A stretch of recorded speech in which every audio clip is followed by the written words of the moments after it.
নমস্কার বন্ধুরা, বাঙালি রান্না বাই তনুতে সবাইকে আমন্ত্রণ। চলে এসেছি আজ আপনাদের কাছে আরও একটি রেসিপি নিয়ে। আজকের রেসিপি বাটা মাছ দিয়ে ফুলকপির ঝোল, একদম সিম্পল ভাবে। সাথে বাড়িতে আরও যেগুলো মেনু হয়েছিল সেগুলোও পাতে দিয়েছি। চেষ্টা করব বাকি রেসিপিগুলো অন্য কোনো দিন আপনাদের সাথে শেয়ার করার। রয়েছে লাল লোটে শাক ভাজা, ঘন ঘন পেঁয়াজ দিয়ে, পলতা পাতার বড়া ভাজা, আর ভেন্ডি আলুর পোস্ত, সেটা ছোট ছোট চিংড়ি মাছ দিয়ে। আমের চাটনিও রয়েছে। সমস্ত কিছু রেসিপি শেয়ার করতে পারলাম না, শুধুমাত্র বাটা মাছ দিয়ে ফুলকপির ঝোলটাই শেয়ার করলাম।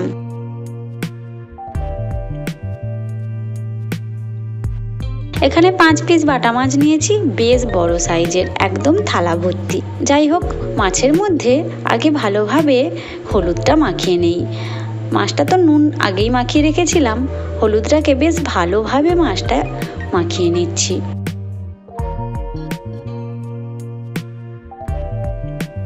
এদিকে তেল গরম করতে দিয়েছি। তেলটা বেশ ভালোভাবে ধোঁয়া ওঠা গরম হয়ে গেলেই একে একে মাছগুলো ছেড়ে দেব। কিন্তু মাছগুলো অনেকটাই বড়, একসঙ্গে সমস্ত মাছ ভাজা যাবে না, তাই আমি দুবার ধরে ভেজে নিচ্ছি। প্রথমে কড়াইতে 3টে মাছ ভেজে নিচ্ছি, বেশ লালচে করে একদম ভালোভাবে ভেজে নিয়েছি।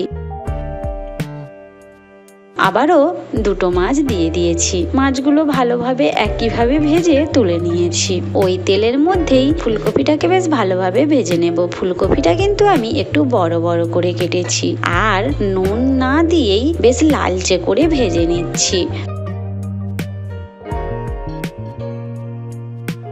এখন ওই তেলের মধ্যে আবারও একটা মিডিয়াম সাইজের আলু নিয়েছি, লম্বা লম্বা করে কেটে সেটাকেও তেলের মধ্যে বেশ লালচে করে ভেজে নিচ্ছি। ভাজা হয়ে গেছে, উঠিয়ে নিলাম। একই পাত্রে ফুলকপি আর আলুটা রেখেছি। কড়াইতে আবারও তেল দিয়েছি। তেলের মধ্যে 5 ফোড়ন, তেজপাতা দিয়ে একটা মিডিয়াম সাইজের টমেটো দিয়েছি, সাথে নুনও দিলাম। দিয়ে টমেটোটা গলে যাওয়া পর্যন্ত ওয়েট করলাম। এখন টমেটোটা গলে গেছে, এখন কিছু মশলা অ্যাড করছি।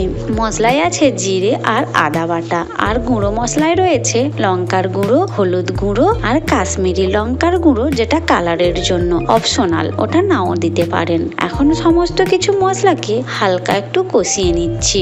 হালকা কষানো হয়ে গেলেই এর মধ্যে মশলা ধোয়া বাটি জলটা দিয়ে বেশ ভালোভাবে মশলাটা কষিয়ে নিচ্ছি। কষতে কষতেই মাঝখানে সামান্য চিনি দিয়ে দিলাম। মশলার জলটা শুকিয়ে তেল ছেড়ে এসেছে। এই পর্যায়ে আমি ভেজে রাখা ফুলকপি আলুটাকে দিয়ে দিয়েছি। এখন ভেজে রাখা ফুলকপি আলুটাকে মশলার সঙ্গে বেশ ভালোভাবে কষিয়ে নেব। বেশ সুন্দরভাবে কষিয়ে নিচ্ছি। এখন মশলাটা একদম কষানো হয়ে গেছে। এর মধ্যে পরিমাণ মতো জল দিয়ে দেব। চেষ্টা করবেন গরম জল দেওয়ার। আমি এখানে গরম জল দিয়েছি, উষ্ণ গরম জল দিয়েছি। এখন পাতলা একটা ঝোল বানানোর জন্য বেশ কিছুটা জল দিয়েছি। জলটা ফুটে ওঠা পর্যন্ত ওয়েট করব। একদম আলু আর ফুলকপি প্রায় সিদ্ধ হয়ে এসেছে। 90% আলু ফুলকপি সেদ্ধ হয়ে গেছে। এখন এর মধ্যে বাটা মাছগুলো অ্যাড করব।